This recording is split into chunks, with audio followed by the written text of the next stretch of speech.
तीर्थराज प्रयागराज में अस्थि विसर्जन धार्मिक दृष्टि से प्रयागराज का विशेष महत्व है।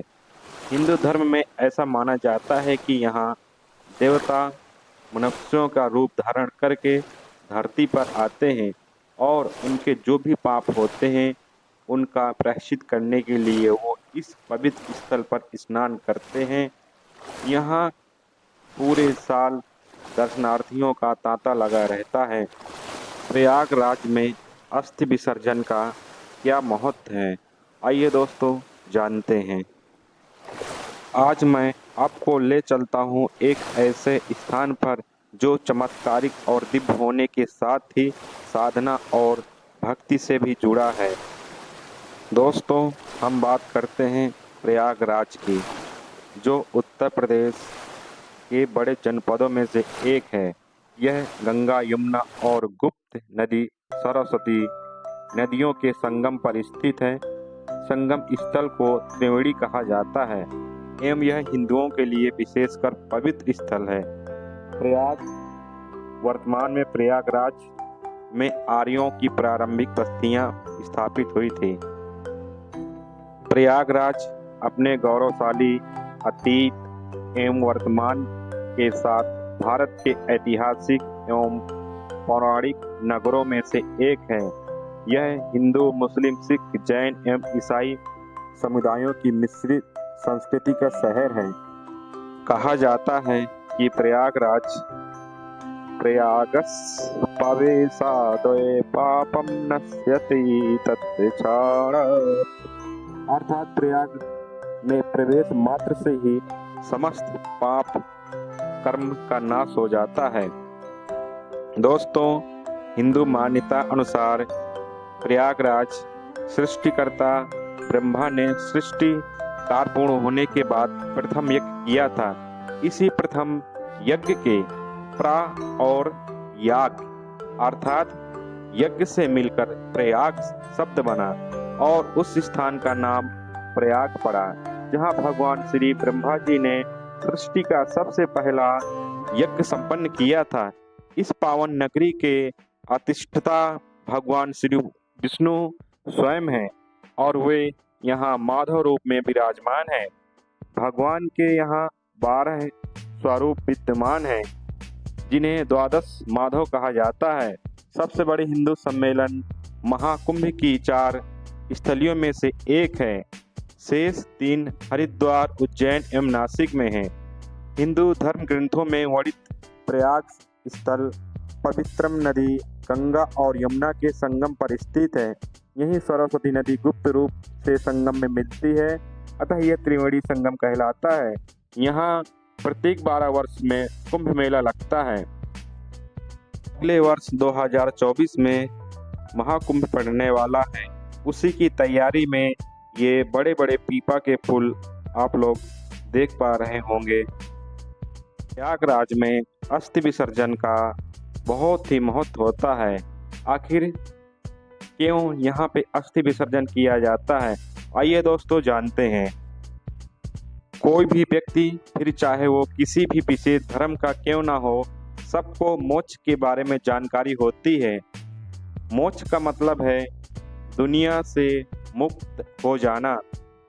दुनिया से मुक्त हो जाना भी कोई आसान प्रक्रिया नहीं है।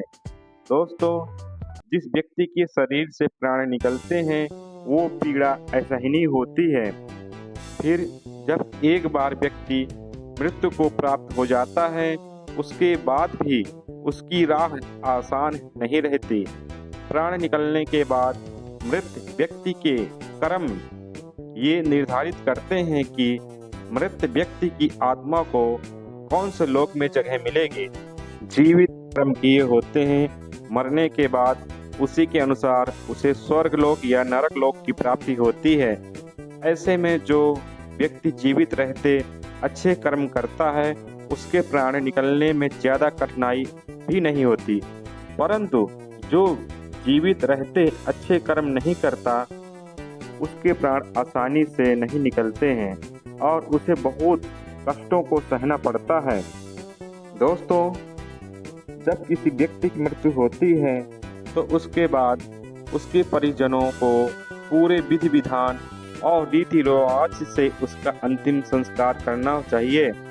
ऐसा माना जाता है कि जिस मृत व्यक्ति का अंतिम संस्कार सही तरह या रीतियों का पालन करते हुए नहीं किया जाता है, उन्हें मुक्ति नहीं मिलती और उनकी आत्मा भटकती रहती है और परिजन को परेशान करती है।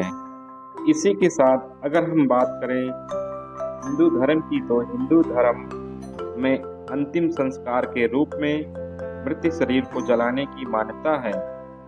अंतिम संस्कार के बाद फिर अस्थियों का विसर्जन किया जाता है। हिंदू धर्म में अस्थियों को विसर्जित करने का की भी बहुत मान्यता है। भारत में कुछ बहुत ही पवित्र स्थान हैं जहां पर अगर अस्थियों का विसर्जन किया जाए तो उसका विशेष महत्व है। उन स्थानों में से एक पवित्र स्थान तीर्थराज प्रयाग ही है। इस स्थान को पहले इलाहाबाद के नाम से भी जाना जाता था। यहाँ पर किए जाने वाले अस्थि विसर्जन की बहुत मान्यता है और दुनिया भर में ये स्थान प्रसिद्ध है। तीर्थराज प्रयाग में अस्थि विसर्जन धार्मिक दृष्टि से प्रयागराज का विशेष महत्व है। हिंदू धर्म में ऐसा माना जाता है कि यहाँ देवता मनुष्यों का रूप धारण करके धरती पर आते हैं और उनके जो भी पाप होते हैं उनका प्रायश्चित करने के लिए वो इस पवित्र स्थल पर स्नान करते हैं और यहाँ पर हर साल दर्शनार्थियों का तांता लगा रहता है। पवित्र स्थल प्रयाग में हर साल लाखों लोग आकर अपने पापों को धोते हैं और लोग यहाँ अपने परिजनों की अस्थियों को विसर्जित करने के लिए भी आते हैं। प्रयागराज शहर भारत के उत्तर भारतीय राज्य उत्तर प्रदेश में स्थित है। इस पवित्र शहर में 3 नदियों का संगम देखने को मिलता है और पूरे विश्व में नदियों का ये संगम प्रसिद्ध है। गंगा, यमुना और सरस्वती का ये संगम सभी के पापों का नाश कर देता है। दोस्तों, जो भी व्यक्ति इस पवित्र स्थान पर आकर स्नान करता है उसके सारे पाप धुल जाते हैं और वो पुनर्जन्म के चक्र से भी मुक्त हो जाते हैं। दोस्तों, इसी साथ भारत देश में त्रिवेणी संगम अस्थि विसर्जन के लिए भी काफी लोकप्रिय स्थान है। हिंदू पवित्र ग्रंथों में ऐसा वर्णन किया गया है कि हिंदू देवता भगवान ब्रह्मा ने निर्वासन में रहते हुए नदियों के इस संगम पर भक्ति बलिदान किया था या प्राकृतिक यज्ञ किया था।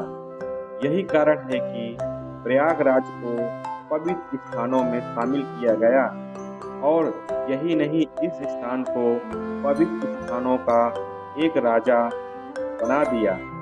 ये स्थान हिंदू धर्म में बहुत अधिक महत्व रखता है। दोस्तों, ऐसा बताया जाता है कि इसी पवित्र स्थान पर राष्ट्रपिता महात्मा गांधी जी की अस्थियों का विसर्जन भी 1948 में किया गया था। प्रयागराज में अस्थि विसर्जन का बहुत महत्व है। दोस्तों, गंगा जी में ही क्यों किया जाना चाहिए अस्थि विसर्जन, आइए जानते हैं। माता गंगा को सनातन धर्म में मोक्ष दायिनी के नाम से जाना जाता है।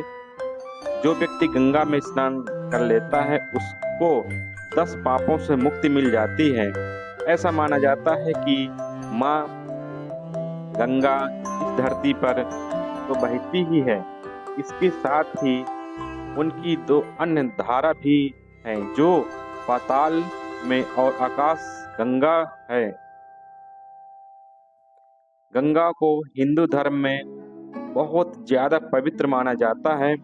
बच्चे के मुंडन से लेकर मृत्यु के बाद व्यक्ति की अस्थियों के विसर्जन तक हर काम गंगा घाट पर ही संपन्न किया जाता है। माँ गंगा को सर्वोच्च स्थान इसीलिए दिया गया है क्योंकि माता गंगा श्री हरि के चरणों से निकलती थी। उन्होंने भगवान शिव की जटाओं में वास किया था और तब पृथ्वी पर नीचे आई थी। यही कारण है कि गंगा को स्वर्ग की नदी कहा जाता है। दोस्तों, गंगा नदी के किनारे जिस व्यक्ति का निधन होगा, माना जाता है कि उसके सारे पाप धुल जाते हैं और उसे वैकुंठ की प्राप्ति होती है। इसलिए अगर किसी की मृत्यु गंगा किनारे नहीं भी होती है तो भी उसकी अस्थियों को गंगा में ही प्रवाहित किया जाता है, जिससे कि उसके पाप धुल जाएं और उसे मोक्ष की प्राप्ति हो सके। दोस्तों, गंगा में अस्थियों को प्रवाहित करने से स्वर्ग का मार्ग खुल जाता है और व्यक्ति को यमदंड का सामना भी नहीं करना पड़ता है। गंगा में अस्थियां डालने से पाप तो नष्ट हो जाते हैं और आत्मा को नया मार्ग भी मिल जाता है। भारत में प्रयाग, हरिद्वार, काशी और नासिक कुछ प्रमुख जगहें हैं जहां पर अस्थियों को पूरे विधि विधान से प्रवाहित किया जाना चाहिए। दोस्तों, आप ये जो वीडियो में देख पा रहे हैं, कुछ लोग प्लास्टिक के तसले में नदी से बालू निकालकर कुछ ढूंढने की कोशिश कर रहे हैं। आखिर ये कर क्या रहे हैं? आप लोग जानते होंगे, जिन लोगों की हड्डियां टूट जाती हैं उनको जोड़ने के लिए हड्डियों में सोने चांदी महंगी धातुएं डाली जाती हैं और व्यक्ति की मृत्यु हो जाने के बाद वो महंगी धातु को वैसे ही गंगा नदी में प्रवाहित कर दिया जाता है। वो यही हड्डियों के बीच से सोना चांदी ढूंढने की कोशिश कर रहे हैं और लोगों को मिलता भी है। त्रिवेणी संगम में अस्थियों को विधि विधान से प्रवाहित करते हैं तो इससे सारे पापों से मुक्ति मिल जाती है। ऐसी मान्यता है कि व्यक्ति की अस्थियां काफी समय तक गंगा नदी में ही रहती हैं। धीरे धीरे माँ गंगा उन अस्थियों के माध्यम से इंसान के पाप को नष्ट करती रहती हैं और फिर इंसान की आत्मा के लिए नया मार्ग खुल जाता है। स्नान करने के लिए नावों का सहारा लेते हैं। यह जनवरी के महीने में कुंभ मेले के दौरान प्रवासी पक्षियों के साथ मिलकर नदी को एक सुरम्य रूप देता है। ऐसा माना जाता है कि सभी देवता मानव रूप में संगम में डुबकी लगाने और पापों को प्रायश्चित करने आते हैं। दोस्तों, माना जाता है कि त्रिवेणी संगम वही स्थान है जहां देवताओं के हाथों से घड़े से अमृत की बूंदें गिरी थी। इसलिए ऐसा माना जाता है कि संगम में स्नान करने से पाप धुल जाते हैं और स्वर्ग का रास्ता साफ हो जाता है। पूरे भारत से श्रद्धालु हिंदू इस पवित्र तीर्थ स्थल पर प्रार्थना करने और पवित्र जल में डुबकी लगाने के लिए आते हैं। कुंभ मेला हर 12 साल में संगम पर गंगा, यमुना और सरस्वती के तट पर आयोजित किया जाता है। महाकुंभ मेला हर 144 साल में आयोजित किया जाता है। हिंदू परंपरा के अनुसार यहाँ भगवान ब्रह्मा और प्रकृष्ट यज्ञ किया गया था। इसलिए प्राचीन काल में इलाहाबाद को प्रयाग के नाम से भी जाना जाता था। प्रयाग को तीर्थराज अर्थात तीर्थों का राजा भी कहा जाता है, जो सभी पवित्र स्थानों का राजा है। दोस्तों, ऐसा कहा जाता है कि भगवान राम जब वनवास में थे तो उन्होंने प्रयागराज का दौरा किया था। दोस्तों, प्रयागराज में त्रिवेणी संगम के अलावा कई अन्य दार्शनिक स्थल हैं, जैसे शाम टाइम यमुना पुल देखने योग्य होता है। इसके अलावा खुसरो बाग, आनंद भवन, इलाहाबाद किला, स्वराज भवन, सेंट जोसेफ कैथेड्रल, इलाहाबाद विश्वविद्यालय, ऑल सेंट कैथेड्रल एवं इलाहाबाद उच्च न्यायालय देखने योग्य होता है। दोस्तों, आइए प्रयागराज के बारे में और कुछ जानकारी हासिल करते हैं। प्रयागराज सोम, वरुण तथा प्रजापति की जन्म स्थली है। प्रयाग का वर्णन वैदिक तथा बौद्ध शास्त्रों के पौराणिक पात्रों के संदर्भ में भी रहा है। यह महान ऋषि भरद्वाज, ऋषि दुर्वासा तथा ऋषि पन्ना की ज्ञान स्थली थी। ऋषि भरद्वाज यहाँ लगभग 5000 ईसा पूर्व में निवास करते हुए 10,000 से अधिक शिष्यों को पढ़ाया। वह प्राचीन विश्व के महान दार्शनिक थे।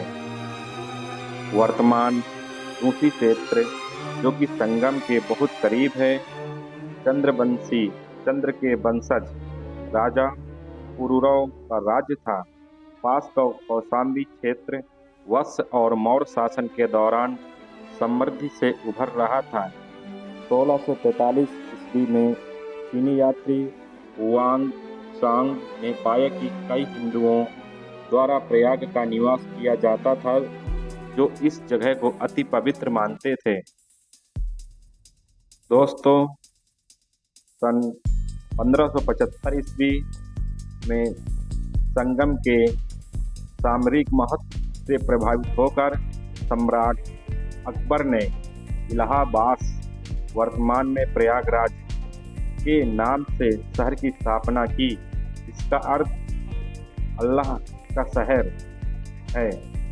मध्ययुगीन भारत में शहर का सम्मान भारत के धार्मिक सांस्कृतिक केंद्र के तौर पर था। एक लंबे समय के लिए यह मुगलों की प्रांतीय राजधानी थी, जिसे बाद में मराठाओं द्वारा कब्जा कर लिया गया था। 1801 ईस्वी में शहर का ब्रिटिश इतिहास इस वर्ष शुरू हुआ, जब अवध के नवाब ने इसे ब्रिटिश शासन को सौंप दिया।